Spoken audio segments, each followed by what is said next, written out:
folks, what's up? Welcome to the weekend. This is Michael in the wee hours of the night with your daily trivia question once again.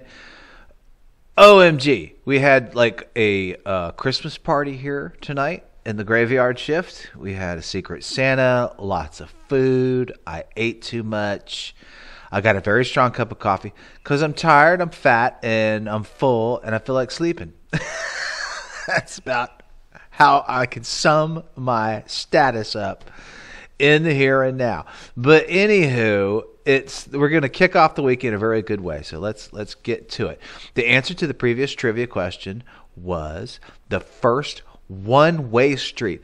This is the kind of stuff I dig up in my history bag, in my search engines and everything else that pops up that I love to discover because I'm a geek like that. So one-way streets, as we know, typically result in higher traffic flow as drivers, of course, avoid encountering oncoming traffic, easy for me to say, and as oncoming traffic is turning, one-way streets avoid all of this. They do away with all this. Sometimes there's the potential for higher speeds, which has an impact on pedestrian safety. However, pedestrian safety as an alternative is often cited as an effective application of one-way streets. So because walkers only need to look for oncoming traffic in one direction.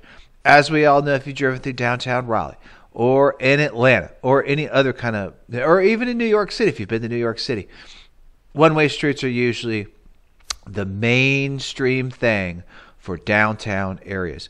A little bit of history here. Going all the way back to the 1600s, one-way streets were in London alleys near the River Thames. In 1800, they were in Mayfair in the UK near the Royal Institution. And by the early 1900s, they were in Paris near the Arc de Triomphe. That's my little Paris French accent there. Arc de Triomphe, which I've been to, FYI. By the way, little geek factoid. Anywho, to the late 1700s, in that era in New York City, is when the first one-way street was established, which was the focus of the trivia question. In the area around City Hall in New York City, there were several theaters. This is just cool, interesting insight. There were several theaters, and every time a show was about to start or let out, the horse carriages dropping off or picking up audience members would morph into this chaotic mess. I bet there was a lot of horse poop on the ground too. Speaking of chaotic mess, don't look at, watch your step.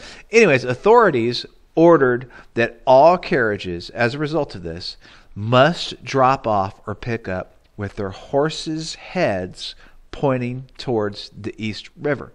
And in doing so, they established the very first one-way street in New York City. How cool is that? How cool is that origin and that history? That's pretty neat stuff.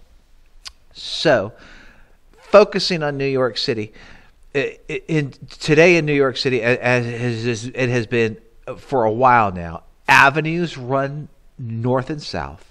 Streets run east and west. That's an easy way to remember it. If you ever go to New York City and you're overwhelmed and you get lost, most streets and avenues only accommodate one-way traffic. It's basically a big, huge grid. Even number streets have eastbound traffic. Odd number streets carry westbound traffic. That's another way to remember that. The exception to one-way traffic in New York City streets almost always corresponds with subway stops. But for the most part, in New York City, where the first one-way street was established, one-way streets are the dominant thing, as in most downtown areas. So, watch your step and watch where you look. Okay, and that brings us to today's trivia question to kick off our weekend for December 18th. This is an easy question.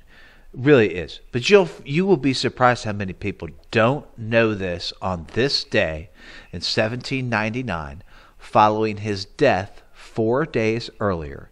George Washington's body is interred at this location, which was also his beloved home, where it remains to this day and is a national landmark. Let's get this weekend started right now. Let's go.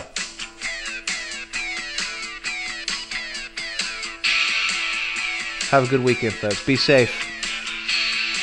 Thanks for all you do. Peace out.